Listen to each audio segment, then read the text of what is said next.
साथ में मैं कहना चाहूंगा कि माननीय शिक्षा मंत्री जी, ये बहुत बड़ा जिम्मेदारी वाला पद होता है और उन्होंने बड़े शान से ये कहा कि आदिवासी इनके बाप की औलाद है कि नहीं, इनके डीएनए की जांच करनी चाहिए। तब मैं ये कहना चाहूंगा, ये बजट का पार्ट नहीं, माननीय अध्यक्ष महोदय, बजट का पार्ट नहीं है। बजट पे बोलिए। मैं ये कहना चाहूंगा, माननीय साहब बजट पे बोलिए। मैं बजट पे ही आ रहा हूँ। ये बजट पे नहीं, आ जाइए, 3 मिनट ही है आपके पास। माननीय अध्यक्ष महोदय, मैं ये कहना चाहूंगा कि एक जिम्मेदारी वाले पद पर उनको आदिवासी अंचल के अंदर शिक्षा की व्यवस्था कैसी है, इस व्यवस्था की तरफ झांकना चाहिए था। हम लोगों ने मांग की थी कि 45-50 किलोमीटर। मैं अंतिम वक्ता हूं तो पक्ष और विपक्ष से भी मैं उम्मीद करता हूं कि दोनों थोड़ी देर और समय लेके सुनेंगे।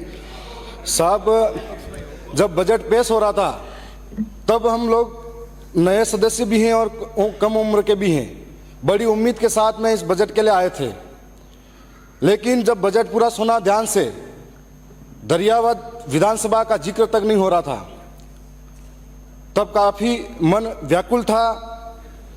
फिर सोचा कि किरदार तो बदलते गए लेकिन नाटक वही पुराना चल रहा है।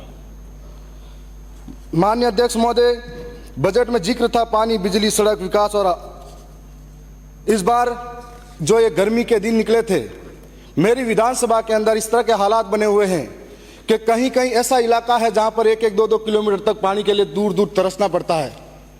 कोई पानी की व्यवस्था नहीं है। साथ में बिजली की बात करें तो बिजली का आलम यह है कि क्षेत्र के अंदर, मैं सिर्फ पूरे राजस्थान का यह हाल है कि कब बिजली जा रही है कब आ रही है कोई पता नहीं है। और शहरों के अंदर तो बिजली दिन में 24 घंटे भी देते हैं, लेकिन गांव के अंदर पता नहीं इंसान रहते हैं या नहीं रहते हैं, इसलिए गांव के अंदर बिजली नहीं देते हैं। 2 से 3 घंटा बिजली मिलती है। रात इतनी परेशानी, 4-4 महीने का, 3-3 महीने का बच्चा पूरी रात रोता है, उसकी माँ को कहता है, और माँ बाप सोच नहीं पाते हैं। किसान रोता है कि खेत तक जाए और पीछे से वापिस बिजली कट जाती है। यह आलम बिजली का है। माननीय अध्यक्ष महोदय, मैं सड़क की बात करूं तो हमारे साथ इस तरह का धोखा हुआ है कि आजादी के आज 75-76 वर्षों बाद भी मेरी विधानसभा के ऐसे कई इलाके हैं जहां पर आज भी रोडें नसीब नहीं है उन लोगों को, और आज इस बजट में हमारे इस तरह का कोई नाम तक नहीं आया।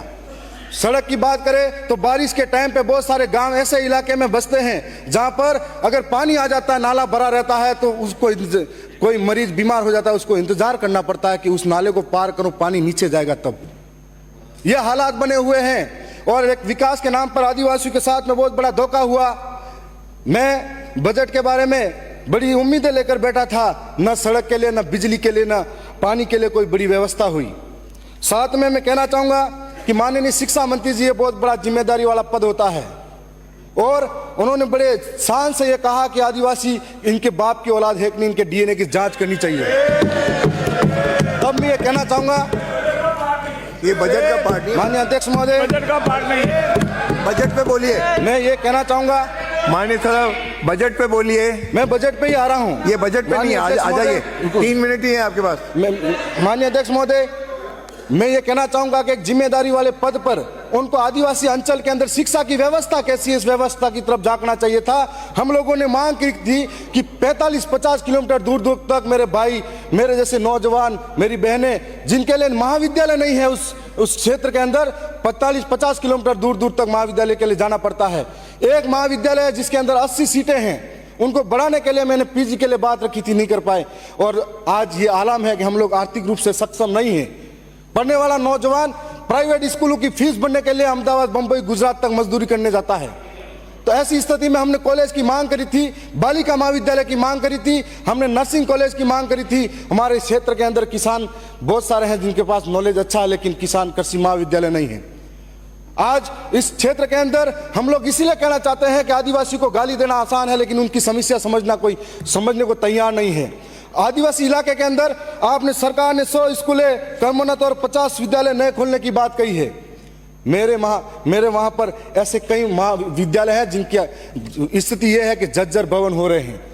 जिंदगी हाथ पे लेकर बच्चे स्कूल के अंदर बैठते हैं, कोई पेड़ के नीचे पढ़ाई कर रहा है। और इस स्थिति के अंदर हम ये सोचते हैं, उम्मीद थी कि इस बार नए स्कूल कर्मोन्नत भी होंगे और नए हमको भवन भी मिलेंगे। आज जो देश का निर्माण करने वाला बच्चा है, आने वाला भविष्य है, उसके लिए शिक्षा की कोई व्यवस्था नहीं है।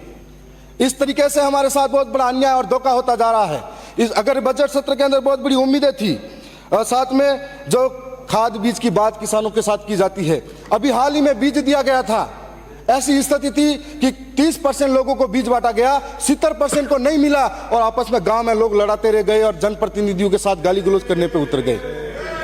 हर साल किसानों के साथ में कालाबाजारी होती है खाद के नाम पर, और हर साल खाद के नाम पर कालाबाजारी के अंदर ये जो कंपनियां हैं, इन कंपनियों के मार्फत से किसानों को जो नहीं चाहिए वो भी जबरन थोपा जाता है। साथ साथ में इस तरीके की कंपनियों पे भी कार्रवाई होनी चाहिए। वीको पॉइंट और हमारे क्षेत्र के अंदर 2 बार किसानों ने बड़े आंदोलन इसी वजह से किए थे और कई किसानों पर मुकदमे हुए थे। हाल ही में एक हमारी ग्राम पंचायत सियार थी, वहां पर लोगों को लगा कि ये निःशुल्क है, बांटने के लिए आया गया है, तो लोग चढ़ गए और लेके चले गए। उनकी स्थिति ऐसी पैदा होगी, सब पे मुकदमे लगे लूट मार के। तो ये स्थिति ऐसी पैदा होती है तो हमको सोचना पड़ेगा कि वो किसान जो अन्न उगाकर पेट भरता है पूरे देश का, उस किसान के साथ में ऐसी दुर्गति होती है। माननीय अध्यक्ष महोदय, ट्राइबल क्षेत्र के अंदर हम अगर शिक्षा की फिर भी बात करें तो हमारे इलाके के अंदर जो 12वीं 11वीं कक्षा हैं उनके अंदर व्याख्याताओं की कमी है, कोई पढ़ाने वाला नहीं है।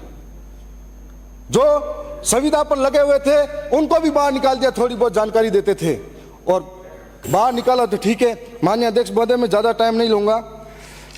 मैं यही कहना चाहूँगा कि हमारे इलाके के अंदर आज संविधान के अंदर 5वीं अनुसूची है, इस 5वीं अनुसूची का जिक्र संविधान के अंदर सदन के अंदर होना चाहिए। 5वीं अनुसूची के अंतर्गत अनुच्छेद 244(1) क और 13(3) क के तहत न लोकसभा न ग्राम सभा सबसे ऊंची, न लोकसभा न विधानसभा सबसे ऊंची ग्राम सभा, ये उसके अंदर लिखा गया है, लेकिन आज उसका अनुपालन नहीं किया जाता है। बुकिया, जगपुरा और हमारे वहां पर अभी आमुलवा, राटड़ी, डगोचा, वहां पर सोने की खान यूं करके आदिवासी की जमीनें लूटने का कार्य किया जा रहा है। माननीय अध्यक्ष महोदय, मैं आपके लिए समान है। माननीय अध्यक्ष महोदय, मैं आपका संरक्षण चाहूंगा, 2 मिनट का और समय चाहिए मुझे।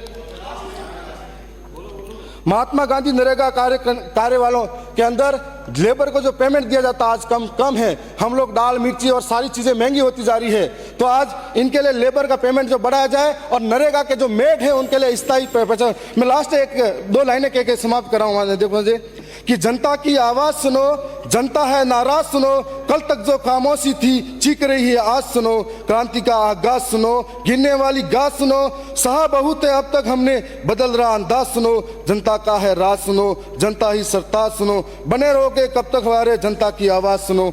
मैं इतना ही कहूंगा। मैं ये कहूंगा कि जब शिक्षा मंत्री डीएनए की बात करते हैं तो इस देश के अंदर हम ये कहना चाहेंगे, सदन की बैठक हम हमारे डीएनए दिनांक 15 जुलाई 2024 के प्रातः 11 बजे तक के लिए स्थगित की जाती है। जोहार साथियों, आप सभी को मध्य प्रदेश में किसी भी राज्य से भारत आदिवासी पार्टी की खबर देखना चाहते हो सबसे पहले तो ये भारत आदिवासी पार्टी का ही चैनल है और सबसे पहले मध्य प्रदेश में किसी भी राज्य से सबसे पहले इस चैनल के माध्यम से आपको खबर देखने को मिलेगा। तो अभी तक इस चैनल को सब्सक्राइब नहीं किया तो प्लीज इस चैनल को सब्सक्राइब कर लीजिए, घंटी इसे ऑन करके रखिएगा, क्योंकि आपको भारत आदिवासी पार्टी की खबर सबसे पहले किसी भी न्यूज चैनल पर नहीं आएगा। सबसे पहले एक न्यूज चैनल भारत आदिवासी पार्टी का, मैं मीडिया प्रभारी भारत आदिवासी पार्टी का, मध्य प्रदेश में किसी भी राज्य से भारत आदिवासी पार्टी की खबर देखना चाहते हो आप तो अभी सब्सक्राइब करो। अभी आपने सब्सक्राइब नहीं किया तो सब्सक्राइब करके ये घंटे इसे ऑन करके रखिएगा। जो हाँ, जिंदाबाद, जय भील प्रदेश।